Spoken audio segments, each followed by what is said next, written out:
بسم اللہ الرحمن الرحیم۔ عقائد سے متعلق درس کا آغاز ہم نے کیا تھا، اسی کو انشاءاللہ ہم کنٹینیو رکھیں گے۔ اللہ تبارک و تعالیٰ سے متعلق اہم عقیدہ ایک مسلمان کا کیا ہونا چاہیے، گزشتہ درس میں ہم نے ان چیزوں کو سماعت کیا ہے۔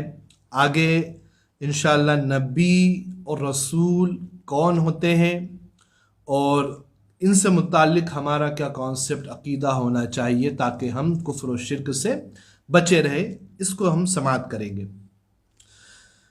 جس طرح اللہ تعالیٰ کی ذات اور صفتوں کا جاننا ضروری ہے، اسی طرح یہ بھی جاننا لازم ہے کہ نبی میں کیا باتیں ہونی چاہیے اور کیا نہ ہونا چاہیے تاکہ آدمی کفر سے بچا رہے۔ رسول کے معنی بتا رہے، رسول کے معنی ہے خدا کے یہاں سے بندوں کے پاس خدا کا پیغام لانے والا۔ نبی کون ہوتا ہے؟ نبی وہ آدمی ہے جس کے پاس وحی یعنی خدا کا پیغام آیا لوگوں کو خدا کا راستہ بتانے کے لیے، خواہ یہ پیغام نبی کے پاس فرشتے لے کر آئے ہو یا خود نبی کو اللہ کی طرف سے اس کا علم ہوا ہو۔ انبیاء علیہ السلام کے پاس فرشتے بھی پیغام لے کر آتے تھے، اور کبھی اللہ تبارک و تعالیٰ وحی کے ذریعے بغیر فرشتوں کے ان تک بات کو پہنچاتا تھا۔ کئی نبی اور کئی فرشتے رسول ہیں۔ اب دیکھیں، یہ کہا انہوں نے کئی نبی اور کئی فرشتے رسول ہیں۔ اس سے ایک بات یہ معلوم ہوئی کہ ہر نبی رسول نہیں ہوتے ہیں۔ نبی اور رسول میں کیا فرق ہے؟ مختصر یہ سمجھے کہ رسول وہ ہیں کہ جن کو اللہ تبارک و تعالیٰ نے کوئی مستقل کتاب عطا فرمائی اور انہوں نے شریعت کو نئے طریقے سے شروع کیا، کتاب عطا فرمائی اور دین اسلام کو نئے طریقے سے شروع کیا، وہ رسول ہوتے ہیں۔ اور نبی کون ہوتے ہیں؟ نبی وہ ہوتے ہیں کہ جن پر کوئی مستقل کتاب نہیں نازل کی گئی، ہاں ان تک پیغام پہنچائے گئے، وحی آئی ان تک کے، لیکن انہوں نے جو ان سے پہلے رسول آئے تھے انہی کی شریعت کو آگے بڑھانے کی، انہی کے پیغام کو دوسروں تک پہنچانے کی کوشش کی۔ آپ صلی اللہ علیہ وسلم نبی بھی تھے، رسول بھی تھے۔ ہر رسول نبی ہوتے ہیں گے لیکن ہر نبی رسول نہیں ہوتے۔ تو کئی نبی اور کئی فرشتے رسول ہوتے ہیں۔ فرشتوں کو رسول اس لیے کہا گیا ہے کہ وہ اللہ تبارک و تعالیٰ کی طرف سے پیغام لے کر رسول کے پاس، نبی کے پاس یا رسول کے پاس وہ آتے تھے۔ نبی سب مرد تھے، نہ کوئی جن نبی ہوا نہ کوئی عورت نبی ہوئی۔ عبادت ریاضت کے ذریعے سے آدمی نبی نہیں ہوتا، محض اللہ کی مہربانی سے ہوتا ہے۔ اس میں آدمی کی کوشش نہیں چلتی، البتہ نبی اللہ تعالیٰ اسی کو بناتا ہے جس کو اس لائق پیدا کرتا ہے، جو نبی ہونے سے پہلے ہی تمام بری باتوں سے دور رہتا ہے اور اچھی باتوں سے سنور چکتا ہے۔ تو نبی، یہ بھی ایک اہم عقیدہ ہے کہ کوئی انسان یہ سوچے کہ میں خوب عبادتیں کروں، خوب سجدے کروں، مجھ کو نبوت مل جائے گی، ایسا نہیں ہو سکتا۔ نبی اللہ تبارک و تعالیٰ نے انہی لوگوں کو بنایا ہے جن کو اللہ تبارک و تعالیٰ نے پہلے ہی سے اس لائق پیدا فرمایا ہے۔ وہ ہر بری باتوں سے محفوظ رہتے ہیں، ان پر نہ شیاطین کے شر چلتے ہیں، نہ نفس کا وار ہوتا ہے۔ اللہ تبارک و تعالیٰ ان کو نبوت اور رسالت عطا فرماتا ہے، پہلے ہی سے اللہ تبارک و تعالیٰ اس لائق ان کو پیدا کرتا ہے۔ تو کوئی بھی عبادت کے ذریعے نبوت حاصل نہیں کر سکتا، اور آپ صلی اللہ تعالیٰ علیہ وسلم کے بعد نبوت کا دروازہ بند ہو چکا ہے، اب کوئی نبی نہیں ہو سکتا۔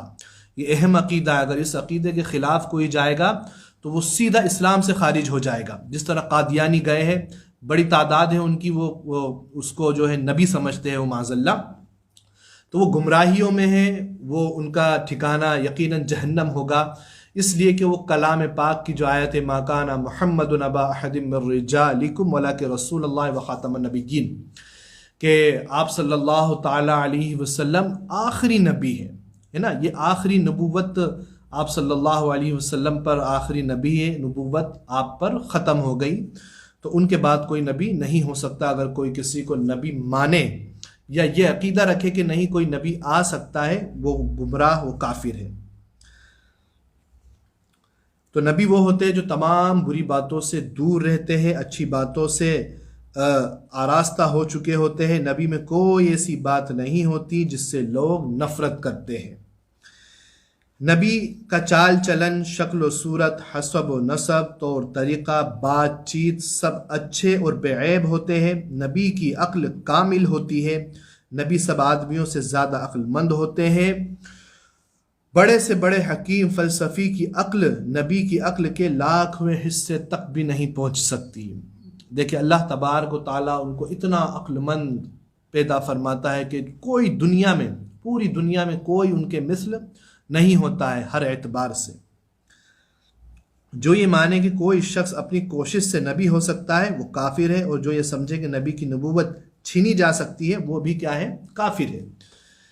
یہ آخری نبی ہے، یہ چیز ہم نے سمجھ لی۔ اور جتنے بھی انبیاء علیہم السلام تشریف لائے ہیں دنیا میں، یہ بھی کوئی ہم نہیں کہہ سکتے، یہ عقیدہ بھی ہم نہیں رکھ سکتے کہ معاذ اللہ کسی کو نبوت دی گئی تھی پھر چھین لی گئی۔ نہیں، اللہ تبارک و تعالیٰ نے جس کو نبی اور رسول بنایا ہے وہ ہمیشہ نبی اور رسول رہے ہیں، اس لیے کہ انہوں نے اللہ تبارک و تعالیٰ کے پیغام کو کما حق کہو لوگوں تک پہنچایا، اور ان پر شیاطین کا شر بھی نہیں چلتا ہے، نہ نفس کا ان پر وار چلتا ہے کہ وہ کیا کرے؟ گناہ کرے۔ آگے اسی چیز کی وضاحت کی، معصوم کون ہوتے ہیں؟ نبی اور فرشتے معصوم ہوتے ہیں، یعنی کوئی گناہ ان سے نہیں ہو سکتا۔ معصوم کی کیا تعریف ہے؟ معصوم وہ ہے جس سے کوئی گناہ نہیں ہو سکتا۔ وہ کون ہے؟ صرف نبی اور فرشتے، نبی، رسول اور فرشتے، ان کے علاوہ کوئی بھی ایسا نہیں ہے جس سے گناہ نہیں ہو سکتا۔ نبی اور فرشتے کے علاوہ کسی امام اور ولی کو معصوم ماننا گمراہی و بد مذہبی ہے۔ اگرچہ اماموں اور بڑے بڑے ولیوں سے بھی گناہ نہیں ہوتا، لیکن کبھی کوئی گناہ ہو جائے تو شرعاً محال بھی نہیں۔ اللہ کا پیغام پہنچانے میں نبی سے بھول چک نہیں ہو سکتی، محال ہے۔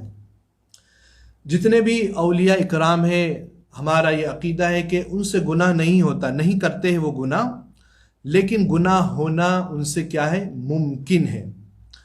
اسی طرح انبیاء علیہم السلام کے علاوہ اور فرشتوں کے علاوہ ہر شخص سے گناہ ہونا ممکن ہے، لیکن جو اللہ کے نیک بندے ہوتے ہیں، ولی ہوتے ہیں، صحابہ اکرام ہوتے ہیں، اللہ تبارک و تعالیٰ کے فضل و کرم سے وہ گناہوں سے دور رہتے ہیں۔ لیکن عقیدہ یہی ہمارا کہ گناہ ان سے ہو سکتا ہے۔ اور یہ آگے ایک اور چیز کہی کہ نبی سے بھول چک نہیں ہو سکتی، یہ محال ہے کہ کوئی یہ عقیدہ رکھے یا یہ بات کہے کہ معاذ اللہ انبیاء علیہ السلام نے اللہ کا پیغام ٹھیک سے نہیں پہنچایا، یہ بھی کیا ہے؟ کفر ہے۔ انشاءاللہ اس موضوع کو ہم اگلی ویڈیو میں بھی کنٹینیو رکھیں گے۔ اللہ کی بارگاہ میں دعائیں، مولا جو کچھ سنا عمل کرنے کی توفیق عطا فرمائے۔ السلام علیکم۔